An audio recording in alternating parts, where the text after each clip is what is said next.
Media, RTV, ETV ఆధ్వర్యంలో ఇక్కడ చలివేంద్రము run చేస్తున్నారు. ఇది బృహత్తర కార్యక్రమం. ఈ ఎండలో ఈ స్టూడెంట్స్, ముఖ్యంగా ఈ 10th క్లాస్ రాసి వచ్చే స్టూడెంట్స్కి వారి దాహంతో ఉంటారు. వారికి దాహాన్ని తీర్చి ఈ సామాజిక కార్యక్రమంలో వీరు పాల్గొనడం నాకు చాలా సంతోషంగా ఉంది. అందులో నేను కూడా ఈరోజు నాకు అవకాశం ఇచ్చి దానికి స్పాన్సర్ చేయడానికి అవకాశం ఇచ్చిన వీరికి నా కృతజ్ఞతలు. దీనివల్ల ఏంటంటే మెయిన్ ఏంటంటే ఎండాకాలంలో డిహైడ్రేషన్ వస్తుంది. మన దీంట్లో నీరు, ఖనిజ లవణాలు పోతాయి. వాటిని రీప్లేస్ చేయడానికి మనం ఈ ద్రవ పదార్థాలు వాడవలసి వస్తుంది. అంతేకాకుండా ఇక్కడ కుండలో నీరు కూడా సరఫరా చేస్తున్నారు దాహం తీర్చడానికి. దానివల్ల ఏంటంటే మనకి కుండ అన్నది మన పేదవాడి ప్రెజర్. వాటిలో నీరు ఇవ్వడం వల్ల, వాళ్ళ చల్లని నీరు ఇవ్వడం వల్ల ఎండాకాలంలో చాలా ఉపయోగపడుతుంది. అంతేకాకుండా ఈ ఖనిజ లవణాలు అంటే ఇప్పుడు మన మజ్జిగలోని ఉప్పు ఉంటుంది, అలాగే మనకి దాంట్లోని ఈ పాలు దీనివల్ల అందులోని కార్బోహైడ్రేట్, కాల్షియం ఇవన్నీ ఉండి, ఖనిజ లవణాలు కూడా ఇవి పొటాషియము, సోడియము ఇవన్నీ ఉండడం వల్ల వాళ్ళకేమో డిహైడ్రేషన్ రాకుండా, ఎలక్ట్రోలైట్ ఇంబ్యాలెన్స్ రాకుండా సహాయపడుతుంది.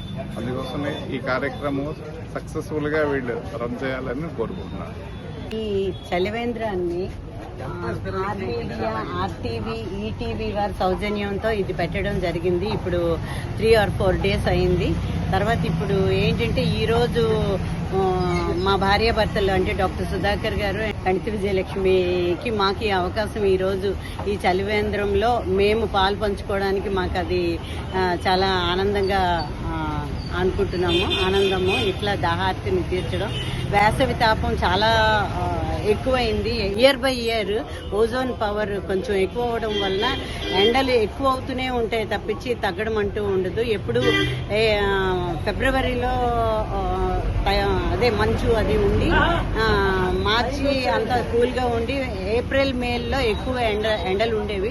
అట్లాంటిది ఇప్పుడు ఫిబ్రవరి ఎండింగ్ నుంచి కూడా స్టార్ట్ అయ్యి జనాలు దాహంకి, వాటర్కి కూడా పాదచారులు అందరూ కూడా ఇబ్బంది పడుతున్నారు. అట్లాంటి టైంలో పూర్వకాలంలో ఏంటంటే ఏ చెట్ల కిందో లేకపోతే ఎక్కడో ఒక దగ్గర పెట్టేవారు, ఒక చల్లని కుండతోటి నీళ్లు అలా పెట్టేవారు. కానీ ఇప్పుడు వీధికి కూడా చాలా ఏర్పాట్లు జరుగుతున్నాయి చలివేంద్రం అనేది. ఇది ఏంటంటే దారిని పోతున్న వాళ్ళు గొడుగు వాడుతూ కాటన్ బట్టలు వేసుకుంటూ ఈ ఎక్కడ అయితే మనకి లభ్యమవుతుందో వీళ్ళు ఈ చలివేంద్రాన్ని ఈ టీం అంతా కూడా ఆర్గనైజ్ చేశారు వీళ్ళు. అంటే నేను చూశాను, నేను చూడగా అదేంటంటే చాలా డిస్టిల్డ్ వాటర్తో అన్ని రకాల అందులో కలపవలసినవన్నీ, కొత్తిమీర, అల్లం, మంచివి అందులో మజ్జిగలో ఏమేమి కలుపుతున్నారో చాలా మంచి మజ్జిగ ప్రొవైడ్ చేస్తున్నారు అందరికీ కూడా. అది నేను కూడా తాగడం జరిగింది. మొన్న తాగాను, ఇప్పుడు కూడా అది సేవించడం వల్ల అది కూడా చాలా బాగుంది. అందుకు ఇప్పుడు ఏంటంటే వృద్ధులు అవని, పిల్లలు అవని చాలా మట్టుగా ఇంట్లో ఉండడం మంచిది.